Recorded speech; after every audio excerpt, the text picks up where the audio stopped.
Thank you so much for joining us. Thank you to Matthew and all the team at Ffuglen for having Alice and I, and also lots of Crime Cymru members. We've been taking part in events, so we're very excited to be here this evening to talk about historical fiction.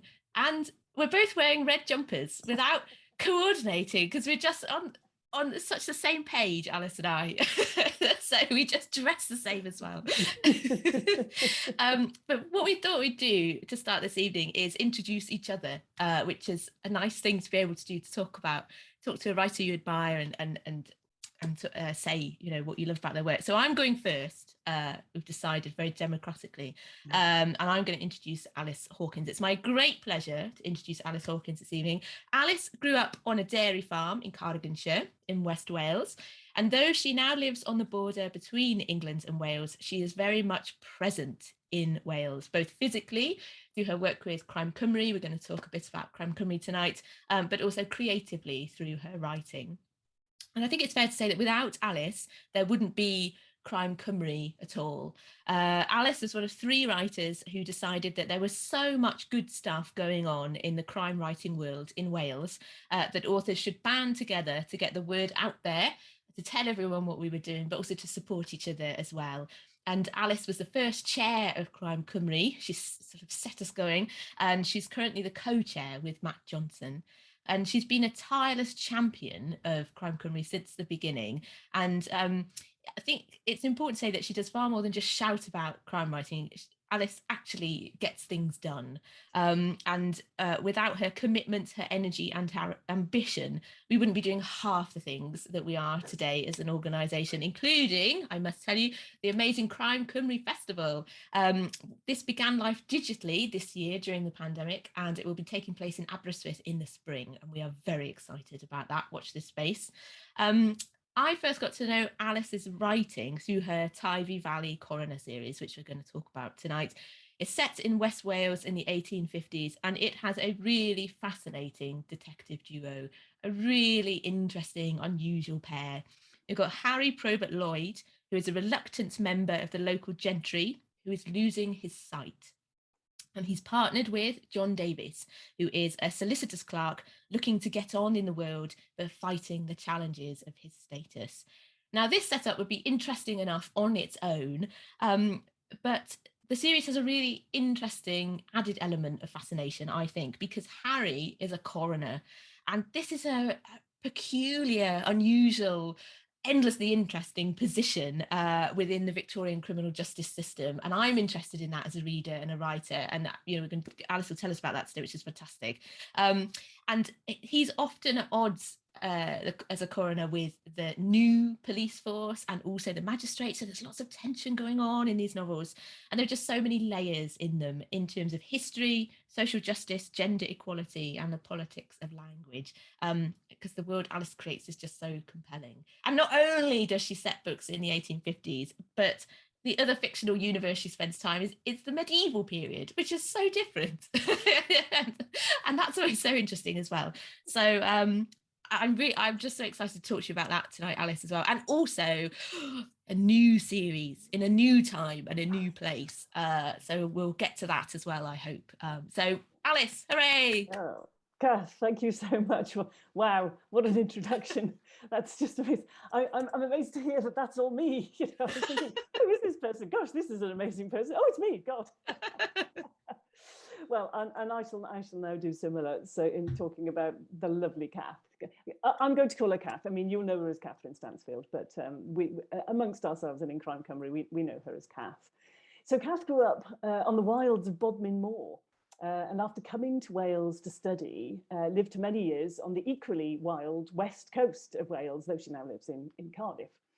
Cath was one of the very first crime authors to contact us when we launched Crime Cymru back in 2017. And she's been a complete stalwart for us ever since.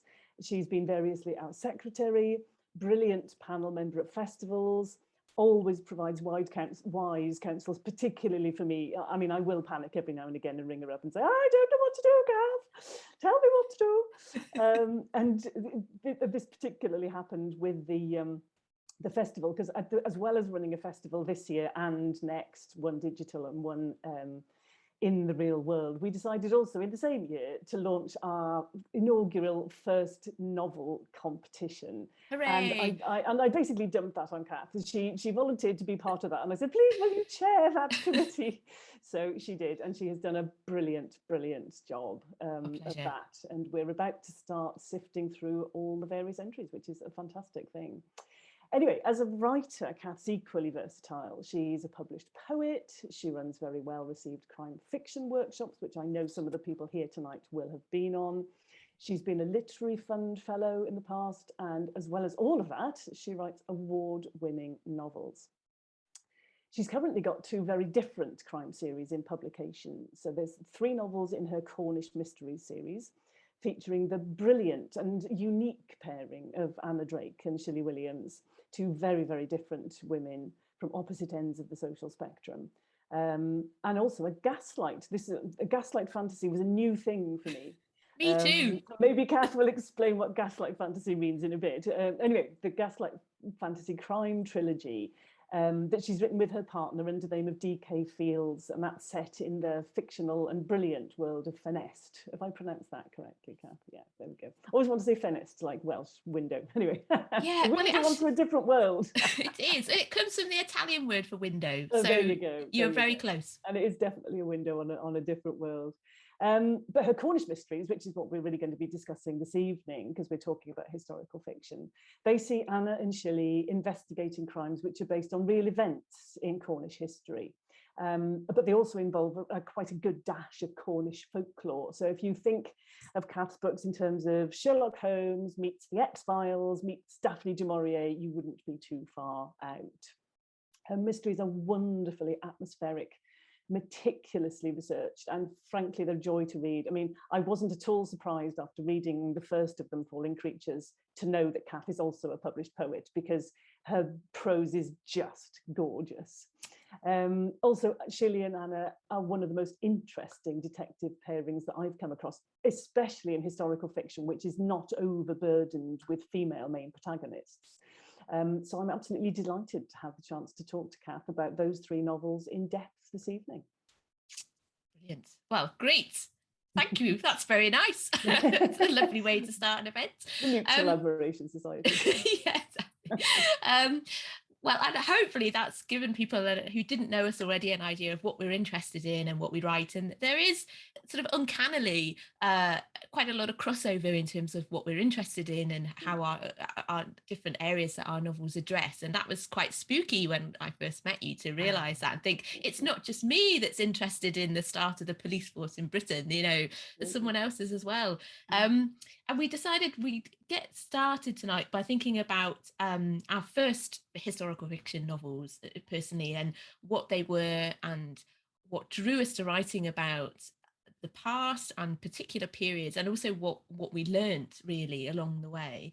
I don't know about you, Alice, but I feel like with every new book I'm writing, even one in an ongoing series where I've spent time in the same period, you know, for a long while, I still feel like I'm learning an awful lot about that period, but also how to write about it as well. Do you want to tell us a bit about your start in historical fiction, where you kind of see your starting point? Yeah, no, sure, absolutely. Well, as you mentioned in the introduction, I started in the medieval period, in the 14th century. I've always been fascinated by the 14th century. It seems to me it's the period in time where you can just about see the beginnings of the modern world, but it's still recognizably very different. It's pre-industrial, but they had a lot of technology. And it seems to me that the 14th century is the most human-shaped century. It's like after any kind of apocalypse, that's what we would default to, because that's what you can do with human power. So I've always been fascinated by the 14th century. It also was the century where everything happened. It was literally apocalyptic. I mean, plague, war, famine, they were all there. So I loved the 14th century. And I started off, in fact, not writing crime. So my first novel, historical novel, was a kind of split time, half set now and half set in a fictitious medieval university city, which I called Solster, in the 14th century. And the historical bit is about the building of that historical college, a bit like one of the Oxford colleges, and the contemporary bit is about what's happening there now. And like all split time things, you have to solve a problem in the past to move forward in the future. So that got me onto the kind of historical writing merry-go-round, if you like. And I realized, writing that dual narrative, that actually I liked writing the historical aspects an awful lot better than I liked writing the contemporary. So after that book, I abandoned any pretense at writing contemporary stuff, and all my novels have been historical. So there's another historical one, which also features Solster briefly, The Black and the White, which is set during the Black Death. And then I kind of fast forwarded to the Teifi Valley in the mid-19th century, because I'd always wanted to write a book about the Rebecca riots. So yes, then I thought, right, I'll then scurry back to my beloved 14th century, but I fell in love with the mid-19th century in West Wales, where, I mean, I'm writing about the area I grew up in, but I knew virtually nothing about the history, because we didn't learn that at school. We learned about the Romans and the Normans and the Tudors and all of that. So learning about Welsh social history in the area that I grew up in, oh God, I just loved it. And I thought there are so many stories here. So hence the Teifi Valley Coroner series, in which there are now 4. In their full glory. In their full glory. So, and do you think that's so interesting, that the idea that actually the place where you grew up, I felt the same in terms of growing up in Cornwall, that they're realizing latterly, you know, as an adult, that there was that you knew nothing about the area we were from, but you could have said a lot about Henry VIII, for instance, if prompted. And do you think that is that where historical fiction comes in, as both a writer but also a reader as well? Do you think it has a role to play in filling those gaps? I definitely do. I mean, all the history that I like, and certainly that I liked as a kid, I got from between the covers of paperbacks. Because I've never been interested in political history or the history of monarchs or military history, which is what you learn at school. This battle, that king, that act of parliament, dull. What I wanted to know was, how do people live? And that's what I was investigating. Because again, what I write about is ordinary people. I mean, Harry, although he's a coroner and he's the son of the squire, he is investigating the deaths of ordinary people.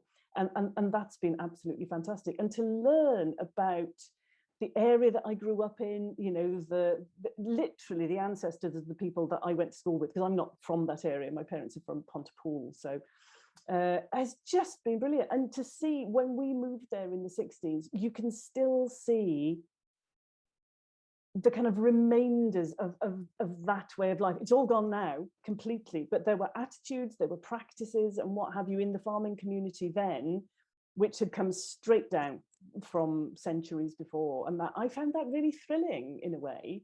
I mean, were you the same with Cornwall? I mean, obviously you've been looking in the same way as me, really, looking at what was life really like. And in your particular case, looking at actual crimes, actual events.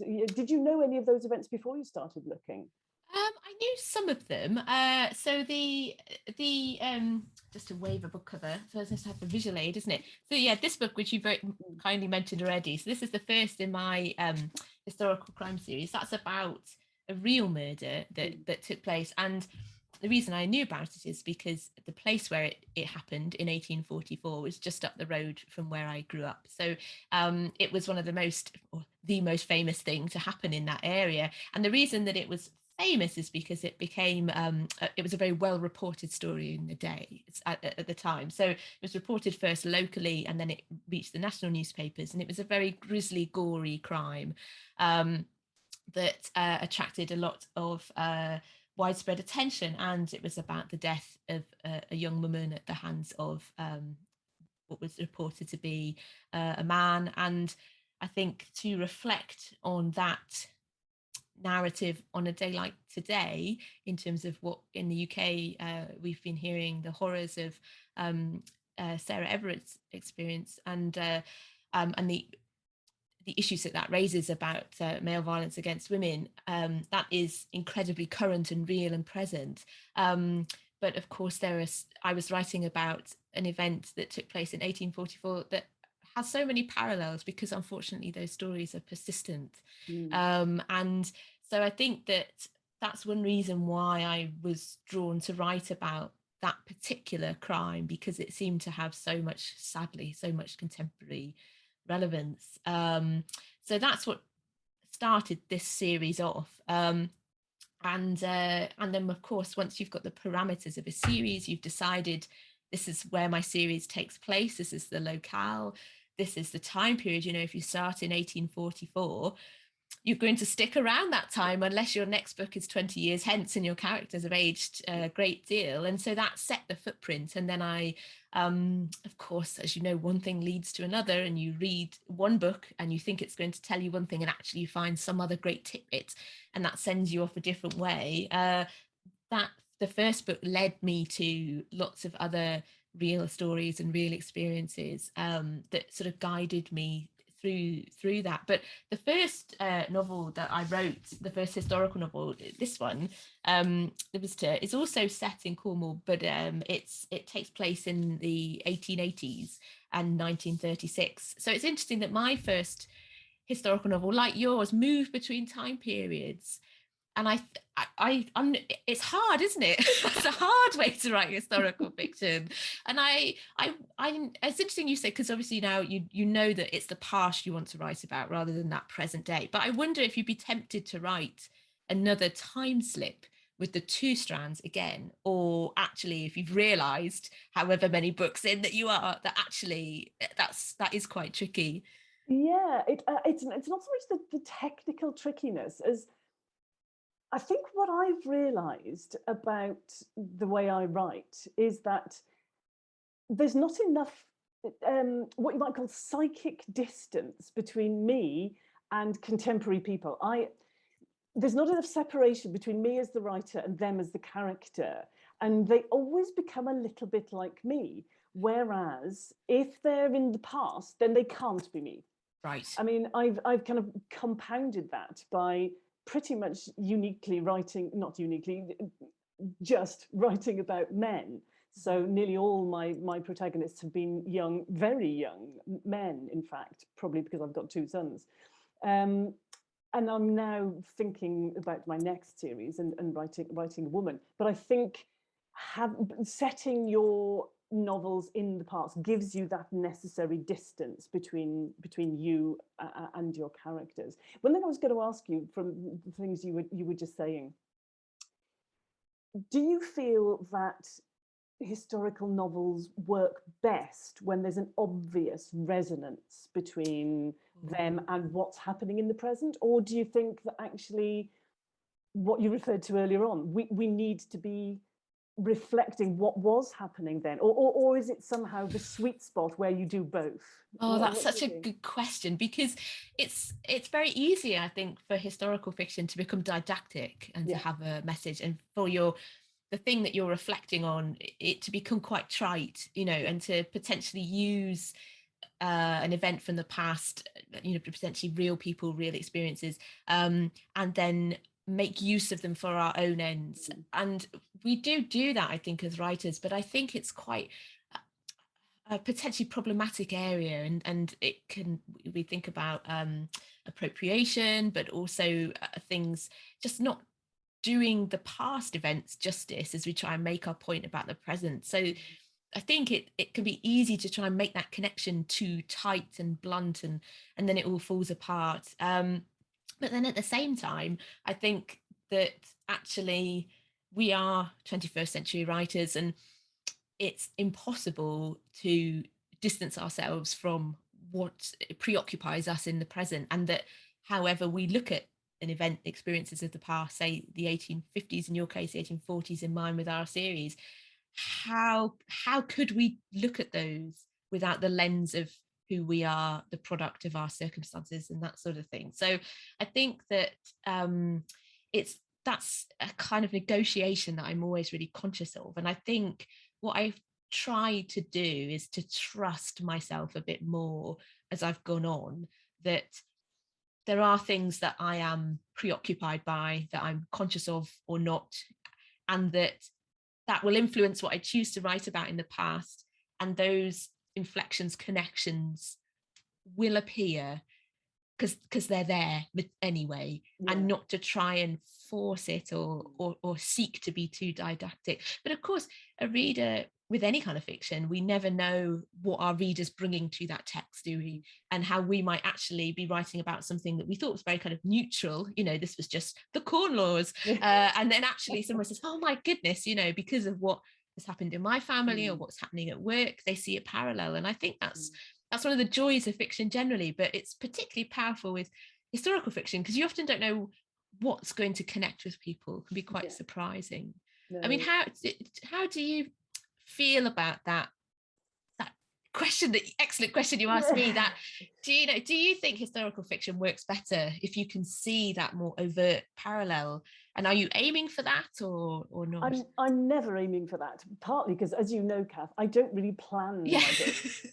So I'm never quite sure what I'm aiming for, apart from the satisfactory resolution of a murder investigation. I mean, it's not quite so true to say I don't plan. I mean, any historical writer, you must know what kind of historical backdrop that you're working against. And what I've done in the Typee Valley series is to take a very specific set of events in each book and set my fiction against the backdrop of that. So in None So Blind, it's the Rebecca riots. In the second one, In Two Minds, it's Welsh immigration to America. In the third one, Those Who Know, it's two things really. It's how coroners got elected, because Harry's getting elected at that point, but also the after effects of the Royal Commission into the State of Education in Wales in 1847. And then the most recent one, Not One of Us, I've kind of played a little bit fast and loose with West Wales history, and I've introduced the beginnings of the woolen industry, which actually started really at the end of the 1850s, beginning of the 1860s. I've kind of introduced that in the early 1850s in a completely plausible way. I mean, it could have happened the way I've done it. So I've always done quite a lot of research into what was going on and that aspect of things. And then I let my characters play out the story, the murder investigation or death investigation, because Harry's a coroner, that, not all the deaths are murders, against that background. And then you see what the characters do. And I think I was saying to somebody the other day, actually, that I thought that I'd got away with not having anything to do with lockdown or COVID or any of that in my current book, Not One of Us. But when I read it for the nth time before sending it off to my editor, I realised, oh my goodness, I've written a book about fake news. Oh. Because I realised that lots of the characters in it are choosing to believe what they want to believe rather than the evidence. And I thought, yeah, see, I didn't get away with it. But then, like you were saying, there always are those resonances, because we're human beings and we all live in the same kind of way. And history keeps repeating itself because nobody listens, So I never set out to do that. But it is amazing what you find in your own work, those resonances that you find in your own work, isn't it? Yes, and it can be quite spooky and unnerving in a positive way, but I suppose it often reveals, I think, the subconscious way that what's happening there, that we think that we're very aware of what we're doing and like, yes, I'm in control of what's happening and I'm making the decisions, but once you actually see the finished text, it can be quite strange, but I suppose that's reflecting our connection with it as writers. But it's interesting to think that, if somebody picks up, any of our novels in 20 years time or 40 years time, that they will read them through the lens of their experiences in the way that we're writing them through the lens of our experiences. And I think that's one of the fascinating sort of telescopic things about historical fiction, is it's got that extra layer to it, is that we're looking back through our lens, and that creates all kinds of strange refractions and things like that. And it's endlessly interesting. It is endlessly interesting. I mean, one of the things I was going to ask you is about what we actually choose to write about, because I think you've been braver than me, and you've gone for the female protagonists. I mean, when I was setting out to write None So Blind, I thought, right, it's got to be men, because men had agency at the time, women didn't. And you have been much braver than me. So how did you come to that that decision that you would actually have two female main protagonists? Well, I think originally it sprang from the plot. So I wanted to write about this murder that had taken place on Bodmin Moor in 1844. That was factually the murder of a young woman. And a big aspect of that case, when I was reading about it, what really struck me was that she didn't really have anybody to defend her after she had been killed. She didn't have anyone to mourn her. She'd been abandoned by her family. She was really sort of betrayed by her female employer, the woman who employed her, and she was surrounded by men who were very keen to say that she was a flirt, that she had got above her station and she'd sort of got what she deserved. And that was very stark in the historical record. Those voices came through about her character and her, her life, really. And it was very striking and very sad. And I think what really motivated me was to think, well, I want to write about this real case, this real murder investigation.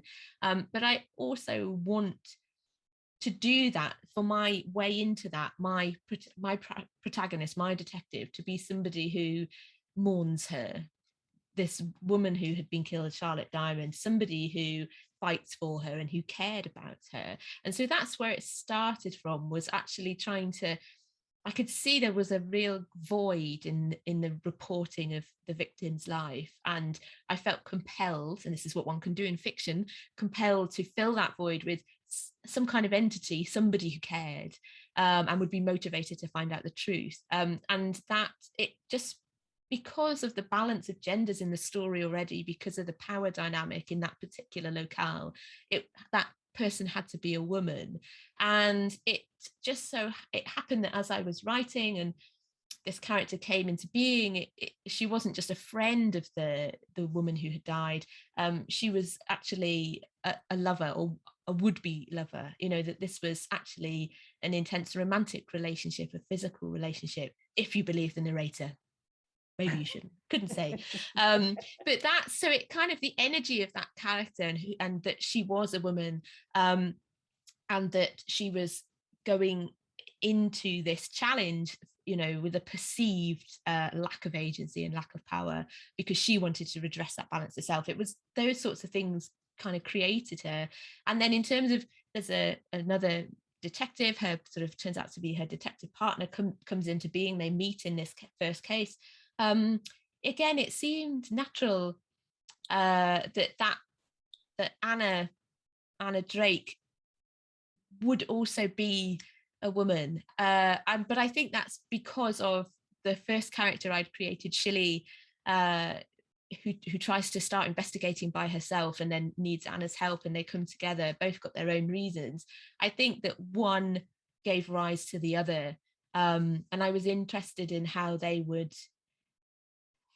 are both the same in that they're both women in this period, but they're also wildly different in terms of their social status, their knowledge of the world, their literacy. One can read, the other can't. So I also was interested to think about, it's easy to say, in this period, well, all women were subjugated and, impoverished and beaten and all these sorts of things. But of course, the reality is completely different. So I wanted the opportunity to explore women's experience in that period in quite different ways, I think. So that's sort of how they came into being. Of course, once you've got them both in your first book, unless one of them passes away, and I'm not revealing anything to say that they both make it out, then they're with you. Yeah. They're your characters, aren't they? And then your other decisions are impacted by those early ones. And I think, I'm not sure I thought too much about those early decisions, and I'm glad I didn't really. It was quite sort of intuitive.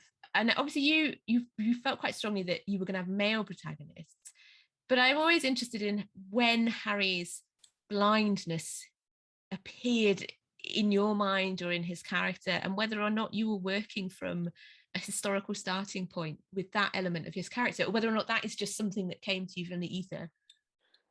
It came to me as a plot device, to be perfectly honest, because Harry is not keen to be back in West Wales. He took part in the Rebecca riots, in a slightly Oh, in a way that didn't necessarily do him much good. And he then really fled the country, went to Oxford, studied, and then has subsequently gone to London, trained as a barrister, and that's where he is, and doesn't particularly want to come back. Never wanted the life of a squire. This is one of the reasons he got involved in the Rebecca riots, which was essentially a working class, uprising, if you like. But now I needed to have something which forced him home. So something had to make him unable anymore to carry on being a barrister.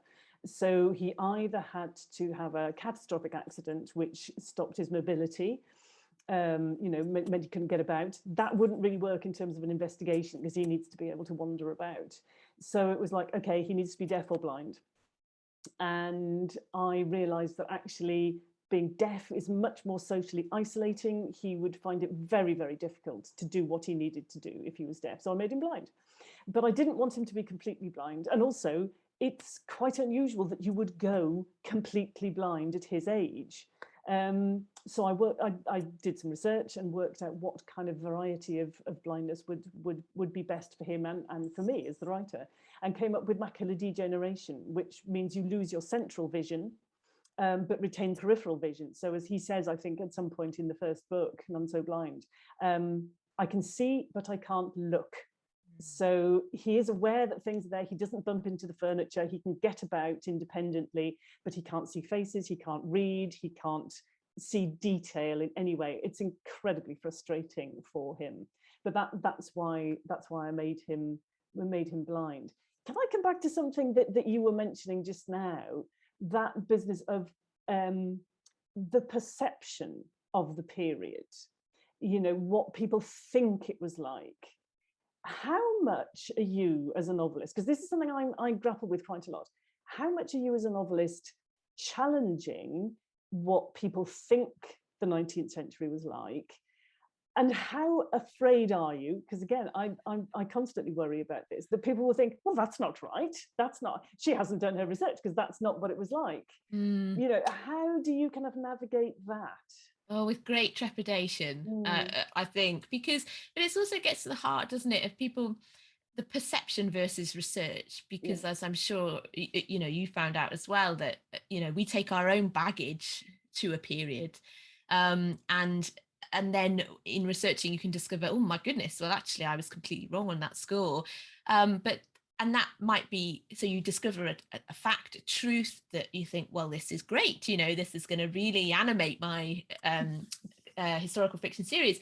But then if you then take that back to the modern day reader and present them as, here is the past, in terms of gender equality, whatever it might be, you're then working against the weight of assumption of belief and assumption about the past. And whilst the modern reader's presumptions may not be factually correct, as you have discovered in your research, actually the effort to disabuse them of that, or the act of that, can be very destabilizing and can, yank your reader out of the wonderful world you've created. So you may be factually correct, but you are disruptive in terms of a perception of the past. And what do we go to historical fiction for? That sort of gets the heart. Do we go to it to be educated, to learn new things, perhaps to reappraise our understanding of the past, or actually do we go there to be reconfirmed in our belief of the past because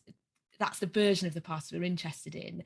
Because we're not historians, we're not presenting texts as this is historical fact, it is historical fiction, but the motivation of the reader and why they're coming to read your novel, I think, is a really, really interesting one. And it's a very difficult line to tread, I think. So I'm not sure what the answer is, but of course you're always going to have readers, and this is a good problem to have, who will come back to you and say, well, actually, I think you'll find in 1837 it was not possible to put this many nails in a horseshoe because this particular device hadn't been used. And we get things wrong, but I love those moments. I absolutely love them, and I enjoy them. It's again, you're thinking about, well, does this matter? You think it matters? Whose version of the past are we thinking about here? I mean, how do you feel about it? I mean, it's a tricky one, isn't it? It is a tricky one, and I think you're right to use the word destabilizing, and you do throw your reader off potentially. I think the way I've got around it, because I'm quite evangelical about the past, I want people to know I love the 19th century.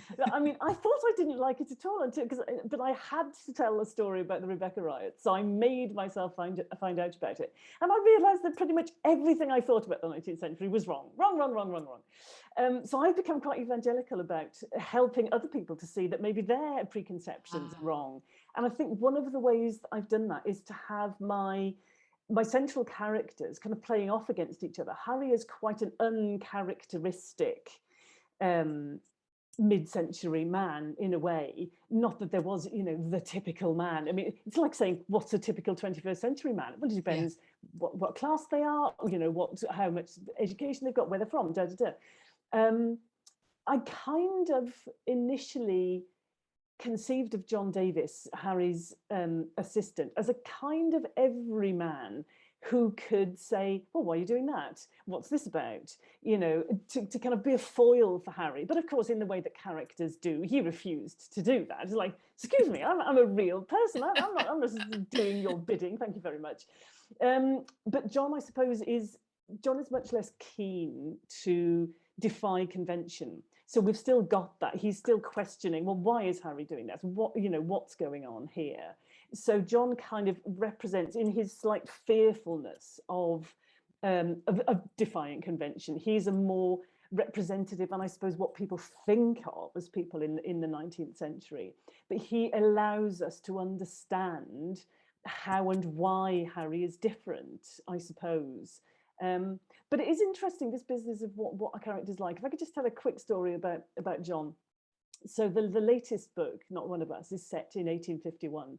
And the big event that was happening in 1851 was the Great Exhibition in the Crystal Palace, which was then in Hyde Park, not in Crystal Palace. Anyway, the Crystal Palace was the exhibition centre, as it were.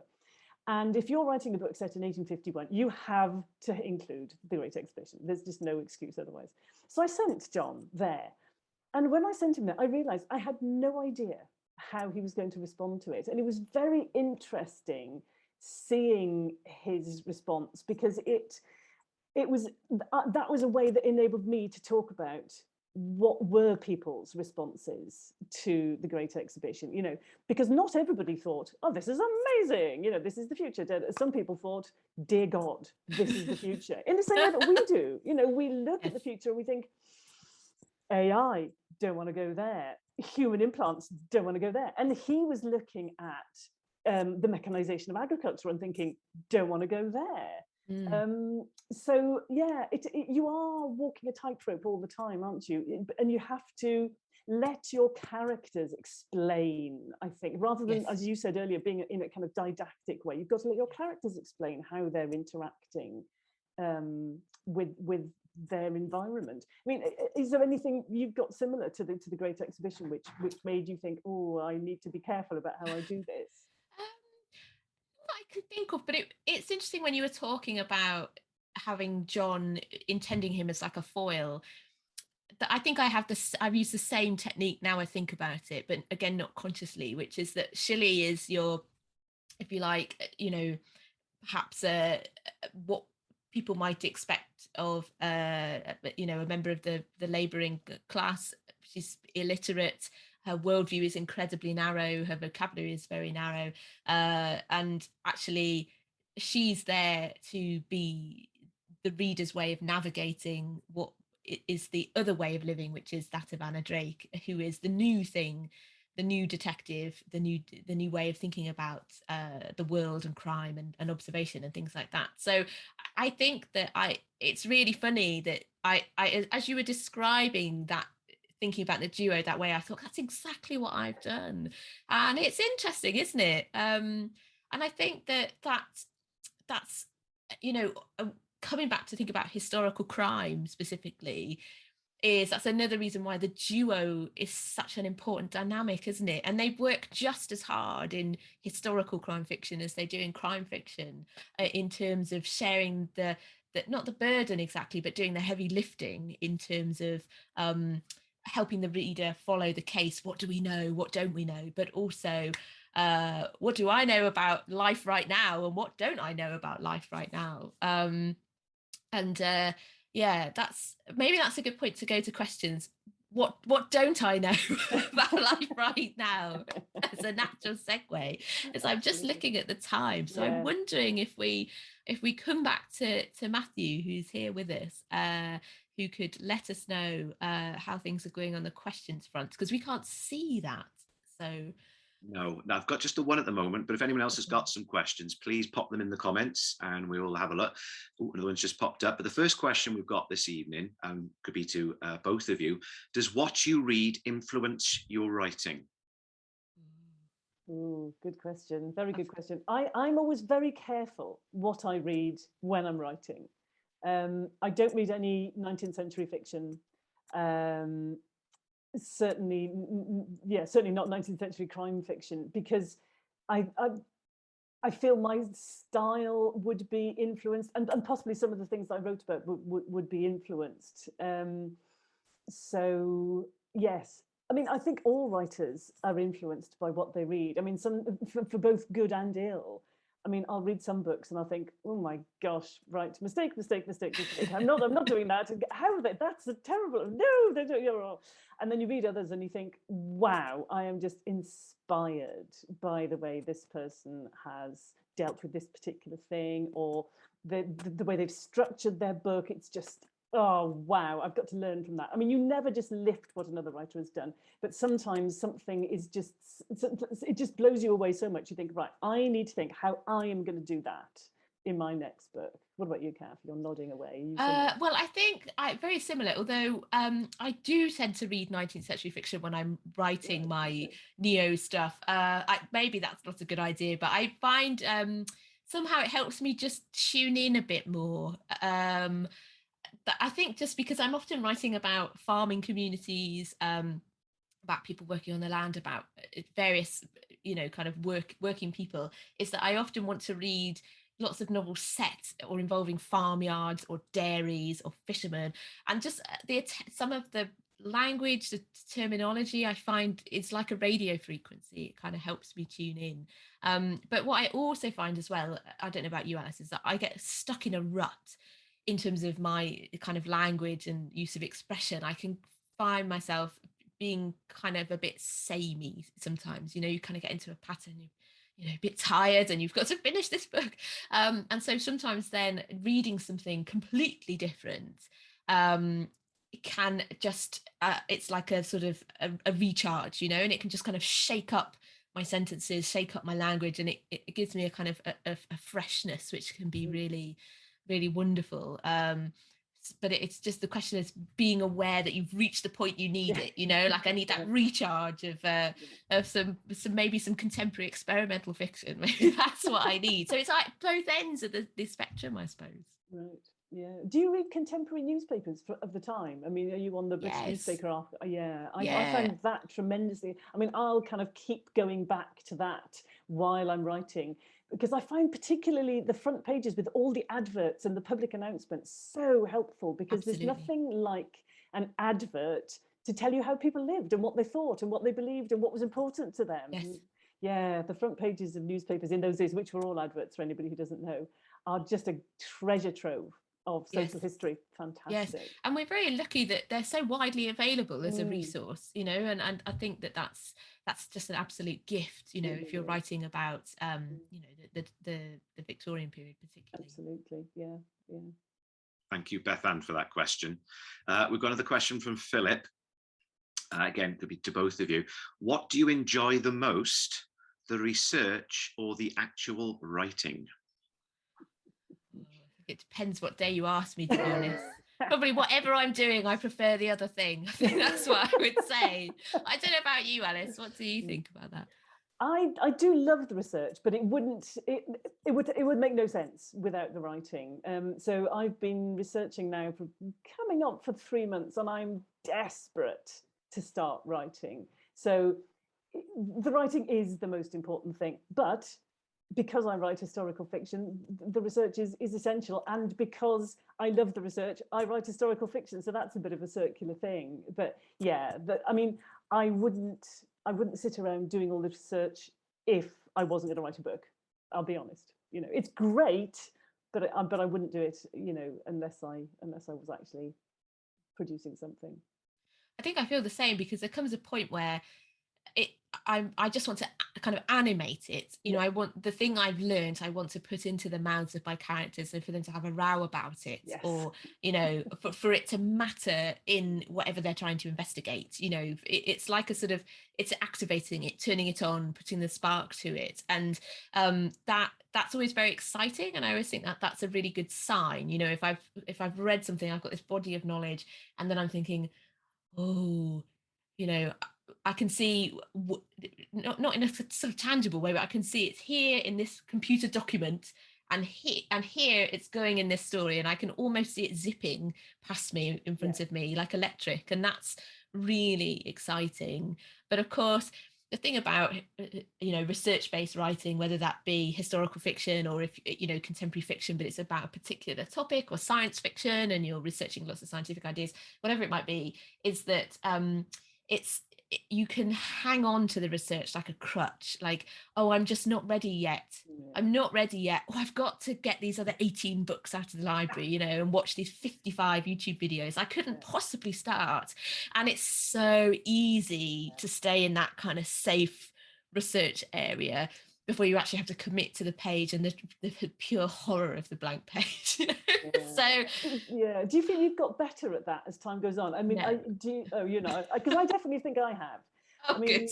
It's hope for me yet. I've published 6 historical novels, and I've written 7, and I think by now I've got a better feel for when to stop. Yeah. But also my characters are starting to speak to me now, and to each other, and I'm thinking, I've got to start writing this down, because they're there now. Because all the while I'm doing the research, I'm thinking, and while that's happening, then they're going to be doing this, or, oh gosh, I've got to have that featuring, because that means this will trigger this in them. And they've started, it's now that spark that you talked about has been ignited now. So I mean, yeah, I've got a few more things to do. I've got to go and talk to some archivists. But then, yeah, by the end of October, I should be writing. But I'm already writing in my head. And is that, have you given yourself that deadline? Well, not deadline, but you know, you said that very firmly. By the end of October, I will be writing. And is that because you've made that pact with yourself and your editor, or that's just, you just kind of know that's you're getting there? Bit of both. Okay. Bit of both. I think I've been able to make that pact with my editor and my publisher, because I know roughly how long it takes me to get a real handle on things. I mean, the research never stops. All the while you're writing, you're researching. I mean, you know, you'll have your character doing something. Like, I remember when I was writing None So Blind, I had Harry taking out an orange and peeling it with a penknife, and I was like, oh, okay, whoa, hold on. Were oranges freely available? Where did you get that orange? Exactly.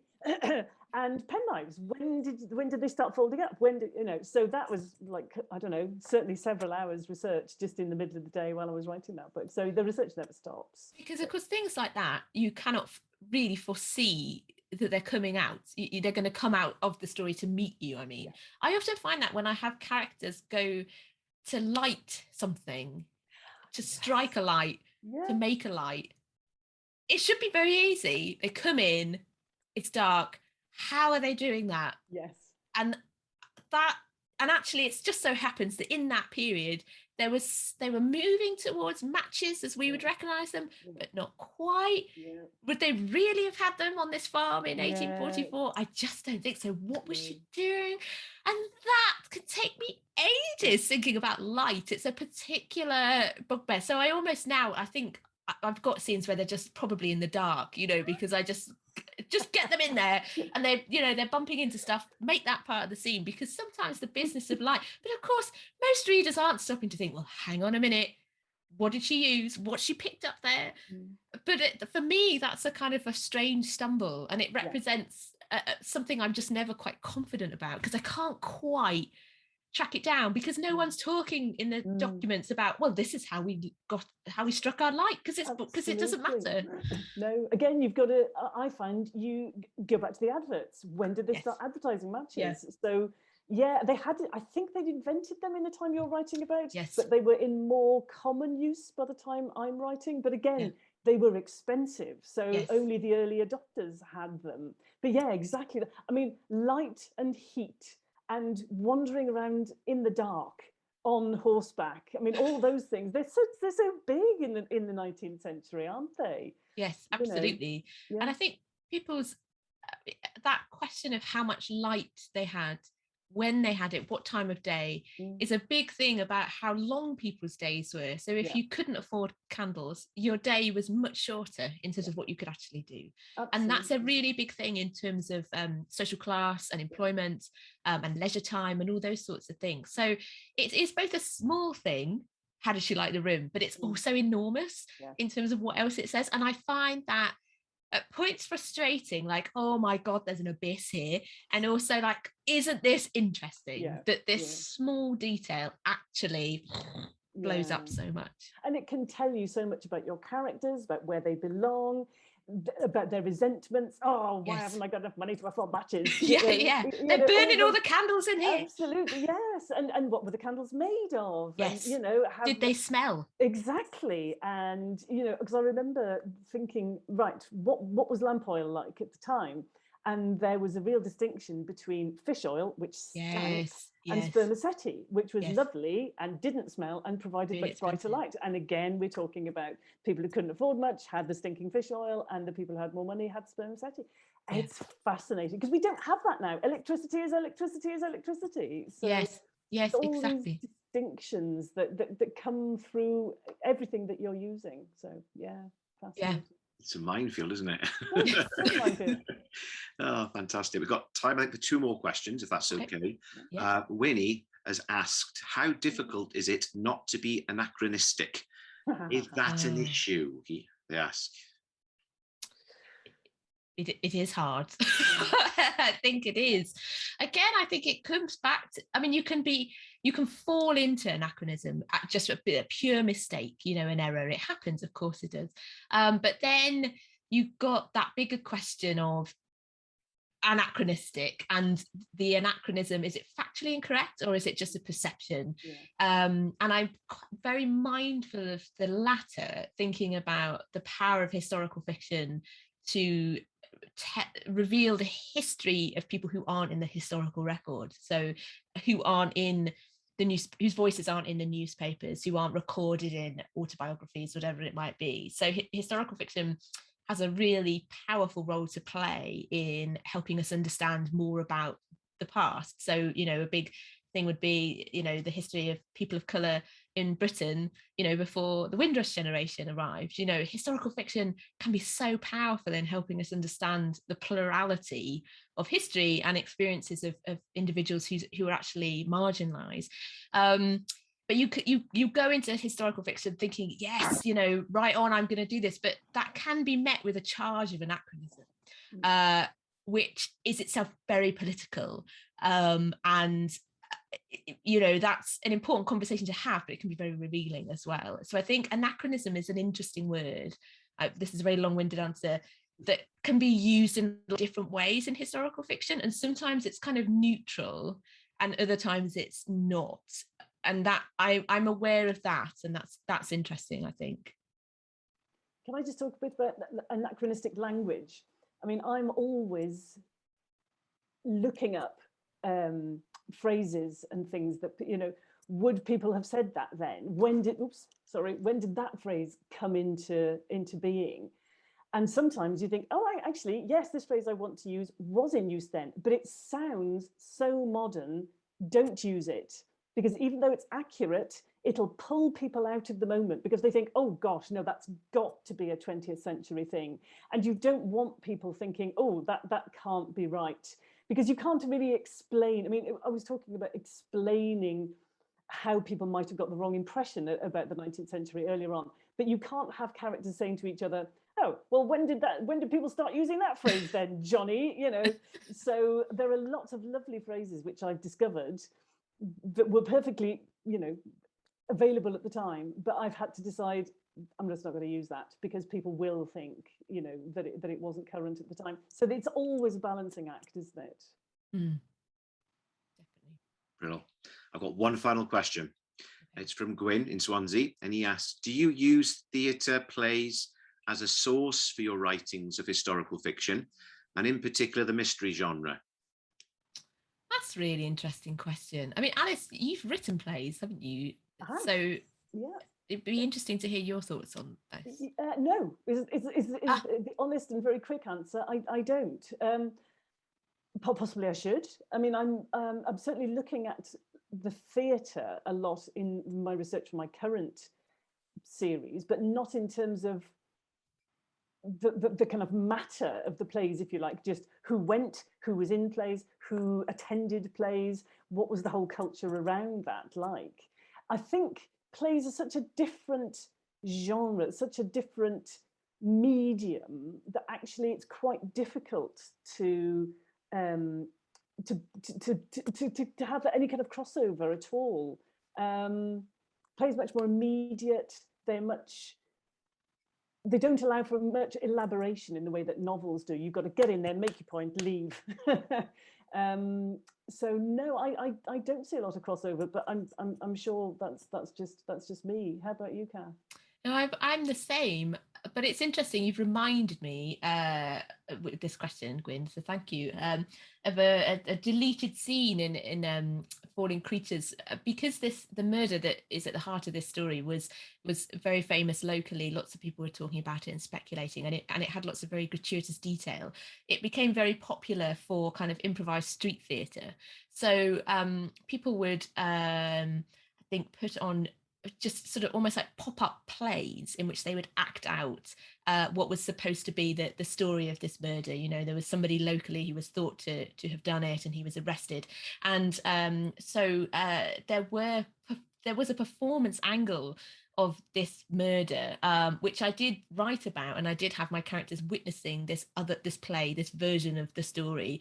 And that was how a lot of people, if they weren't reading the newspapers, because many people couldn't read in that, at that time, they were being given a version of the story acted out in front of them. And that happened quite often. And actually, with the rise of in the Victorian period, you've got this what seems like an explosion of murder. It wasn't really, but it was reported on more, and we have the police force as we would recognise it comes into being. We've got the detective force. So this idea of like murder in public consciousness was much more prevalent. So there was an awful lot of these kinds of performances of local crimes, which were very gory and problematic in all sorts of ways. But it's an interesting aspect of crime in the kind of Victorian consciousness, I think. So that's where I connected with that. But I think that it would be interesting to look more at plays in the period.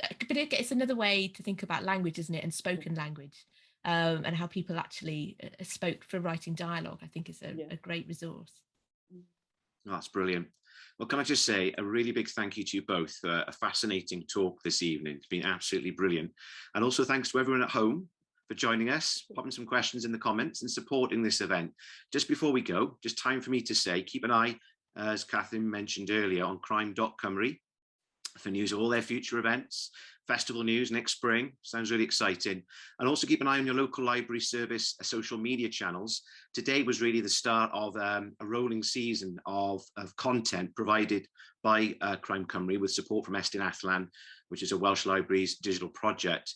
It's called Partners in Crime. It begins next Monday, and it's 5 weeks of rolling releases, including online author talks, presentations and workshops, all by the Crime Cymru Writing Collective. So keep an eye out for that.